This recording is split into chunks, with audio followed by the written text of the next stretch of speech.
Hi guys, MrRoflWaffles here. There are 4 main stages you need to go through in order to get the Exalted Gauntlets in Ancient Evil. As such, I'm going to split this video into 4 main sections, and I will timestamp those sections on screen right now, so you can skip ahead if you already know how to do the easy stuff in this guide. Stage 1 is to finish doing the Sentinel artifact at the start of your game, which you should do every game, and then it's to find a dormant hand. There are a huge number of locations where these things can be, but you'll only have 4 total in your game, 1 for each Gauntlet upgrade. For all these spawn points, you'll either have to shoot or melee the dirt pile, rock pile, or urn in order to get the dormant hand from inside. You can tell if it's spawned there or not because there'll be some purple lights kind of floating around above it. Note that Oracle will actually give you hints to where your dormant hand locations are. I'll annotate each location that I show you with the corresponding message that Oracle gives you, pointing you in that direction. That way, if you hear Oracle say, where the arrow splits the road, you know exactly where to look. We're going to start off in the Stoa of Athenians. If you look down below this statue, there is a vase which can be a spawn point.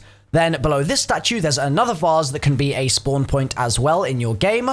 Coming down further and on the left-hand side, you'll find a pile of rocks, which can be a spawn point right next to the Fallen Statesman there. That's a spawn in my game, but it might not be in yours. In front of the Gaze of Zeus, there is another possible spawn. Just on the right-hand side here, it'll be a dirt pile that you have to melee in order to get your part from.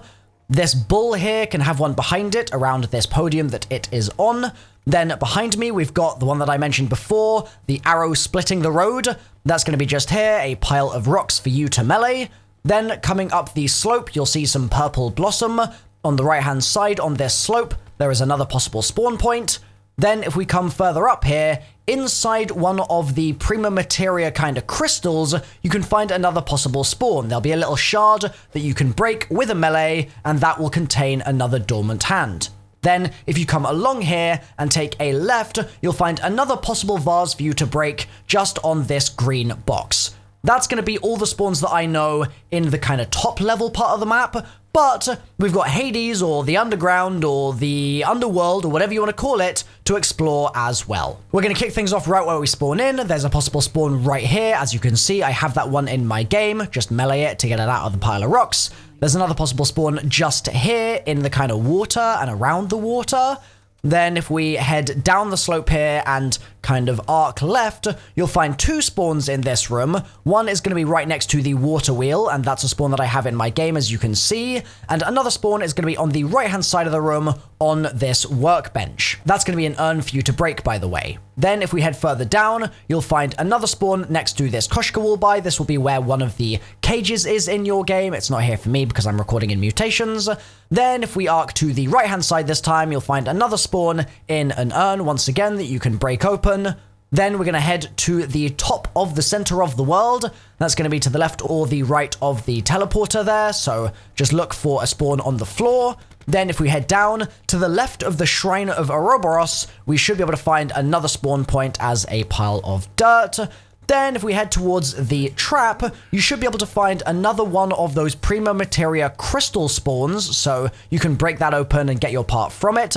And there'll be a third one of those coming up right here next to the Titan. It's where the Titan is pointing. There'll be another crystal for you to break, and inside you can find a potential part. Then if you head up the slope here, you can find what I believe is the final spawn point, but again, any that I've missed I will list in the description down below. Now that you've seen all those spawns, I want to give you some context about these things. All 4 will spawn in your game at the same time, and you can have one player in your game, if you're playing in co-op, be told by the Oracle that their dormant hand is in one place, and that person can pick up someone else's dormant hand, which Oracle is telling them is somewhere else. Like, you can mix and match. There isn't really anything special about each dormant hand. It's just that there are 4 on the map, and there are 4 gauntlets you need to build. That's about it. You can do it in any order. It doesn't matter at all. Now that we know the dormant hand locations, you're going to work on stage 2, which is getting the redeemed versions of all 4 of your gauntlets. I'll run you through each gauntlet individually now, so you'll be able to get them one by one in your game, and then we'll talk about stage 3, which we can only get started with once we've got everything redeemed and set to go. A very important point is that while you're doing this, while you're getting the redeemed versions, you're also going to want to work on doing trials, or tributes rather, for the Oracle. These can be started from right in front of the Oracle in the spawn area, and from a second tribute bowl near Hephaestus' forge in the underworld area. And the reason you need to do these is because you need to reignite Apollo's eternal flame, which is inside the spawn at the base of that golden statue. This is done by cashing in rewards earned from the tribute system. And once you've cashed in enough rewards, you're going to end up getting a blue flame at the feet of that statue. The Oracle will give you a quote about the eternal flame being lit once more, and you'll be able to bring a shield over here and melee it to get fire on the end of your shield tip. This is going to be useful later on, but build the shield and start working on those trials or tributes while you get the redeemed versions of each of the gauntlets, okay? Now let's talk about the redemption or redeeming process. This is stage 2.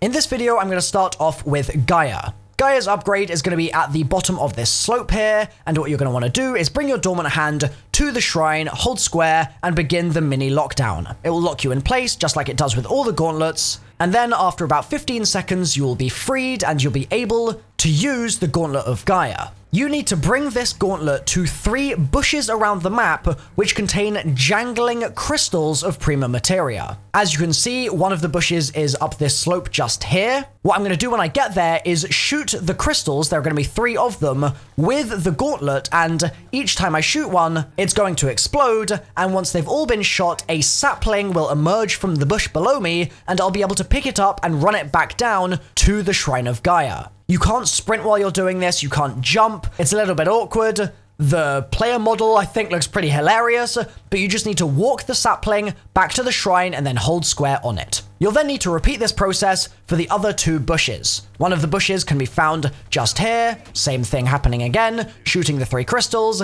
getting a sapling, and returning it to the shrine, and then this 3rd bush right here has the exact same going for it, shoot the crystals, get the sapling, return it to the shrine. You'll then be able to teleport into Gaia's little challenge. You'll be on a rock and you'll have to ground slam in 3 different kind of pathways. It's extremely easy, this one. It's nowhere near as hard as Sharon, for example, which can be a little bit fiddly. And so as long as you just keep ground slamming along those 3 lines, you should be a-okay, and you'll have your Gaia upgrade done in no time. The second gauntlet we'll look at in this video is the Gauntlet of Hemera, also known as the Light Gauntlet. Bring a dormant hand to the Shrine of Hemera. You'll need to start your lockdown, and then after about 15 seconds, it will complete, and you'll be able to wield the gauntlet, but in its unupgraded form. With this gauntlet, we're going to shoot 3 mirrors around the map. They're small bronze discs, and each one needs to be oriented correctly before we shoot it with the gauntlet. This first mirror here, as you can see, I'm rotating with a regular bullet weapon,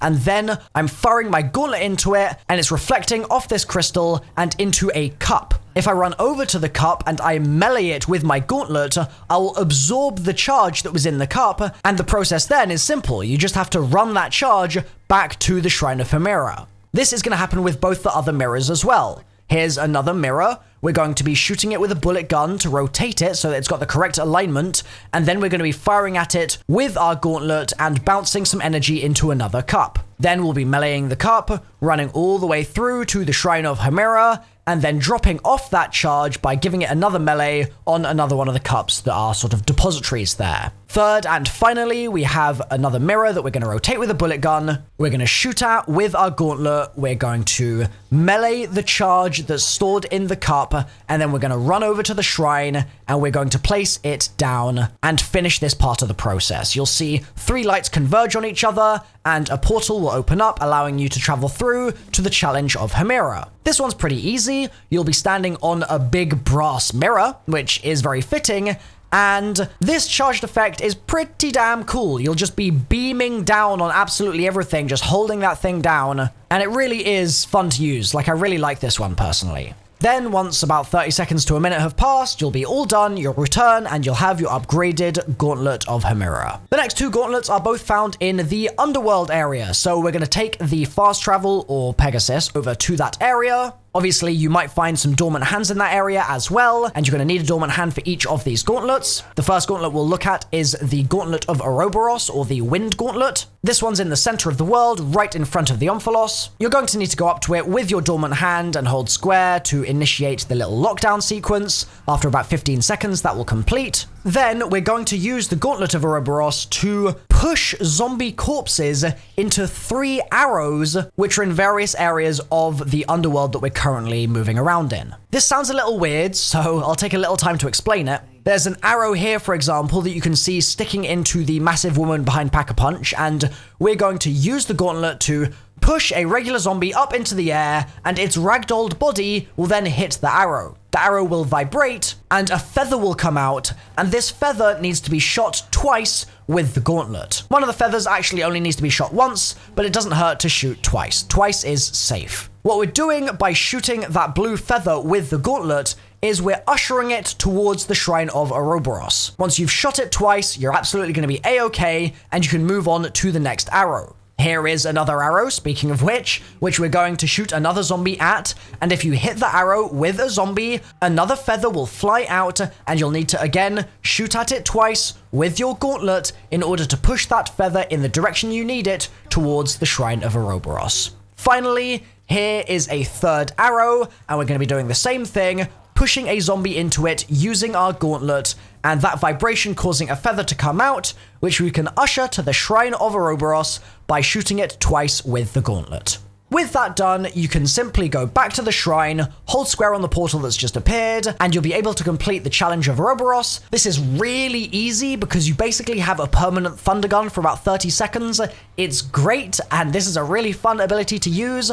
I just wish that in practice it drained a little less ammo, but who knows, maybe that will change in a patch. Anyway, once you come back, you'll have access to your upgraded Gauntlet of Ouroboros, and now we've only got one gauntlet left. The fourth and final gauntlet we'll be looking at is the Gauntlet of Sharon, or Charon, depending on how you pronounce it. This one, I think, is the trickiest one to upgrade. A dormant hand needs to be brought to the Shrine of Charon, obviously, and once you submit it to the Shrine of Charon, you'll do a lockdown, just like you do with all the other gauntlets. Then when that lockdown is complete, you'll have access to the gauntlet for you to use, and you'll need to bring it up to the River Styx, which is right in front of the Odin perk in this area. You need to get 10 kills or so with the gauntlet in the River Styx, and by doing so, you will be sucking zombies down into the river. When this is completed, you'll be able to drink from the River Styx, and this is going to create a new visual effect on your screen. As you run around the underworld, you'll see that with this visual effect on, there are coins littered around which are highlighted, and you need to run over to those coins and hold square. Some of the coins are going to be the ones that you're looking for, and they will make a dinging sound, and other coins will be fakes, and those will simply extinguish and no longer glow when you hold square on them. You can run around the entirety of this area just looking for coins. There are 3 that you need, and once you've got 3, you don't need to keep extinguishing the fake coins.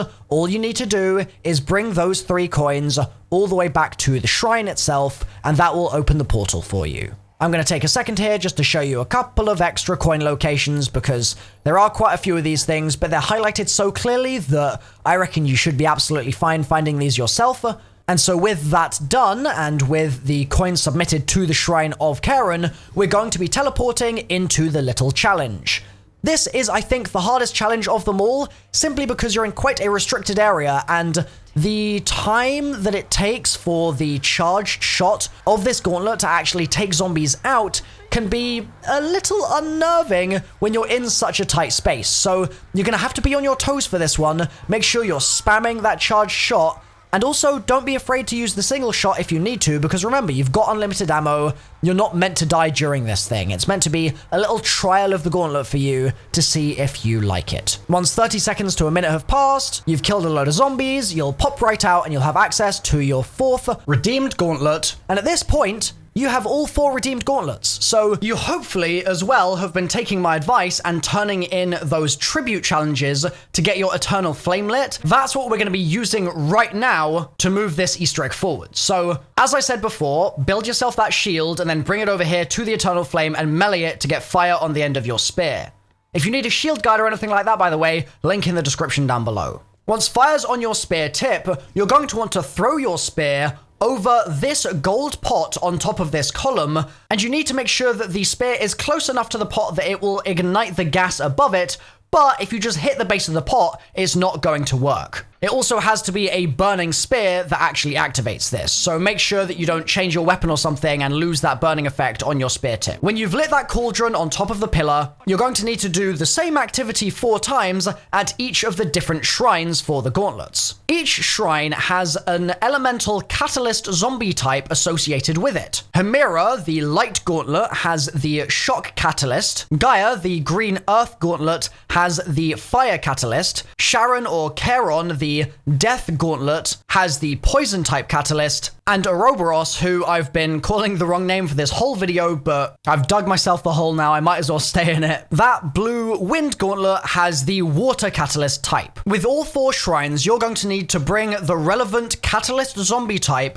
onto the colored circle in front of the shrine and then kill it. This is going to cause a soul to fly into the shrine, and you'll then need to get about 10 to 15 more zombie kills on that colored circle to fill the shrine with souls. So, for example, let's say you're doing Hemira, you're gonna kill a shock zombie on the circle, then you're gonna get 15 more kills, and that's gonna fill Hemira up. If you've got Gaia, you're gonna go over to the Gaia shrine, kill a fire zombie on the green circle, and then you're gonna fill it with souls, and then when it stops taking souls, you're all done there. And you're going to do the same with Sharon or Charon, you're going to do the poison type, and with Ouroboros, you're going to do the water type. This is a step that can take quite a few rounds because you just need catalysts to spawn in, and if you're in the wrong area at the wrong time, it can be really annoying. One pro tip is if you're also doing the Easter egg during this process, you can use the scepter and sundial step to force yourself to have an electric catalyst spawn in, and that way you don't need to worry about having that just naturally spawn. You can force it instead.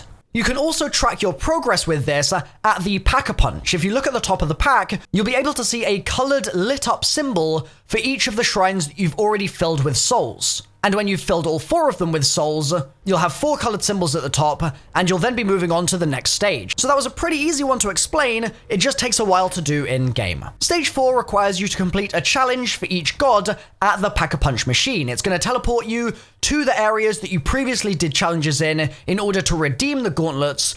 But these challenges are much harder, so before you go in, I need to give you maybe 3 or 4 really important tips, okay? 1, Pegasus is really useful for this, so make sure you have a Pegasus strike. 2, make sure that you've got your specialist and also loads of ammo, because you can actually run out of ammo during these things, and if that happens, your only option is to go down in order to spawn yourself back in the rest of the map. 3, and this is probably the most important advice of all, in these locations, if you do run out of ammo or you're having a really tough time, your friends in-game can help you by throwing wraithfires or throwing spears. In one case, I ran out of ammo while I was trying to do the Hemira Gauntlet. I had nothing left at all, and so my teammate had to run towards me and use their gauntlet to shoot over the corner of the building to kill the Gagine that was attacking me. Like, it was ridiculous, but having your teammates help you here can make a big difference. So we're going to run through the 4 challenges now that I had in my game. These things, like I said, are very difficult, so be ready for anything. For this first challenge, as you can see, it's spawning in just a huge number of catalysts, and thankfully, they're not too bad to take out, and they don't take too much ammo either, so I'd say this is probably the easiest of the 4 challenges. When you're done with that challenge, you'll be teleported right back to in front of the Pack-a-Punch where you initiated it in the first place, and you'll be able to run right into your next challenge. You don't need to be holding the right gauntlet for this, by the way. You just need to have whatever loadout you want in order to beat the challenge. In this next challenge, as you can see, there's a whole load of skeletons. This one's a little bit more difficult because the skeletons are a bit better at attacking you from range, and